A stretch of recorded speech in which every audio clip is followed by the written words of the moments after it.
లావణ్య త్రిపాఠి అందాల రాక్షసితో తెలుగులో ఎంట్రీ ఇచ్చినా పెద్దగా వర్కౌట్ కాలేదు.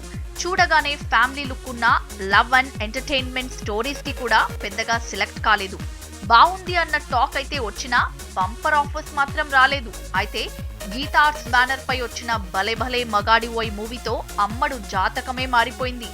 ఈ మూవీ చూసిన తర్వాత అల్లు ఫ్యామిలీ మొత్తం హీరోయిన్ ను పొగిడేశారు. ఎంత అందంగా ఉన్నావే అంటూ కూని రాగాలే తీశారు.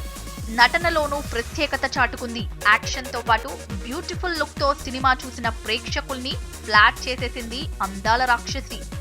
అల్లు వారు సైతం ఈ అమ్మాయికి మంచి కెరీర్ ఉందంటూ కమెంట్స్ చేశారంట. ఇక మెగా ఆఫర్స్ కన్ఫర్మ్ అంటోంది ఫిల్మ్ ఇండస్ట్రీ. భలే భలే మగాడి ఓయ్ మూవీలో లావణ్య త్రిపాఠిని చూపించిన తీరు కూడా చాలా బ్యూటిఫుల్ అంటున్నారు అభిమానులు. సినిమా హిట్ టాక్ తో పాటు కెరీర్ పరంగా లావణ్యకి ఆఫర్స్ అంటుంది ఇండస్ట్రీ.